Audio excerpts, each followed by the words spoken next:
Sex determination.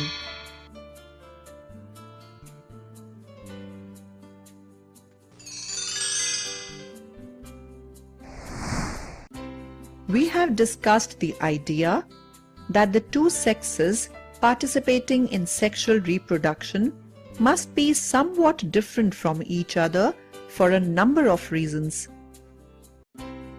How is the sex of a newborn individual determined? Different species use very different strategies for this.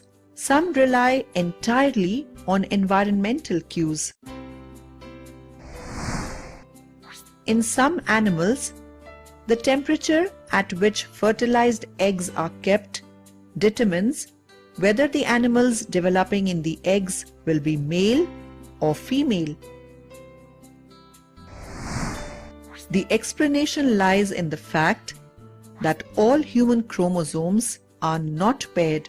Most human chromosomes have a maternal and a paternal copy, and we have 22 such pairs. But one pair, called the sex chromosomes, is odd in not always being a perfect pair. Women have a perfect pair of sex chromosomes, both called X.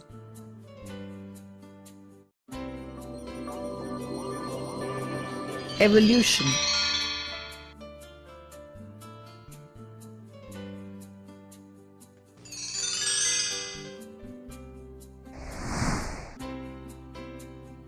The change in inherited traits in biological population over subsequent generations is called evolution. Scientists have proven that life evolved in the form of simple unicellular organisms on this earth, and all the organisms which are present today have evolved from a common ancestor. The idea of evolution is based on the premise of a common ancestry. To understand how evolution takes place, let us take some imaginary examples. A group of red ants is living in a bush. As hunting birds can easily spot red ants in the green background, they enjoy feasting on ants. Because of some error in DNA replication, some blue ants come into origin. Hunting birds cannot spot blue ants against a green background. As a result, blue ants survive and red ants become extinct over a period of time.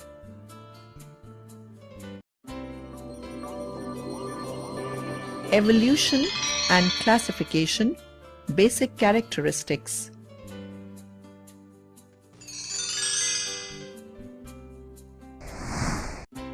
The modern system of classification is based on evolutionary relationship. Due to this is also known as phylogenetic classification. The kingdom is the highest taxa, while the species is the lowest taxa. Members of a species have a higher number of common characters than members of a kingdom. For example, all human beings belong to the species Homo sapiens. Human beings can interbreed irrespective of their race or skin color. All human beings come under the class Mammalia, as do the monkeys, elephants, and cows. Apparently, each species of the class mammalian is quite different, yet they have certain common characters, like hair on the body and mammary glands in females. Similarly, all animals are eukaryotes and cell wall is absent in their cells. The degree of similarity or dissimilarity shows that all animals have evolved from a common ancestor.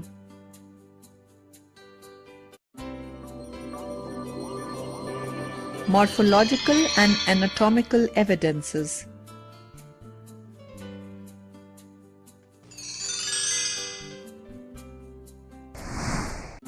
In all the living organisms, the structural and functional units are cells.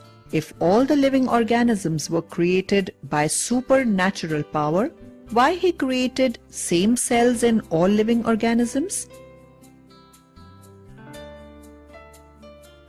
If we observe the shape of chimpanzee and man, there is a great similarity. Why? Even if we observe the four limbs of different vertebrates, there is a similarity. Why? If we observe the brain of different vertebrates, there is a similarity in structure and function. Why? All the above questions indicate that there is a relationship between the organisms. The organs of different individuals are classified into three types. They are homologous, analogous, and vestigial organs. The organs which have common origin and structure are called homologous organs. The organs which have common form and function are called analogous organs, but they must differ in origin and structure. The organs which are non-functional and reduced in an organism are called vestigial organs.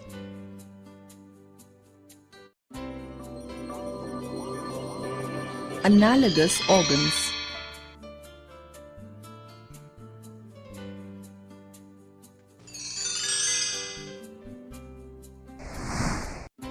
The organs which have common form and functions are called analogous organs, but they must differ in origin and structure.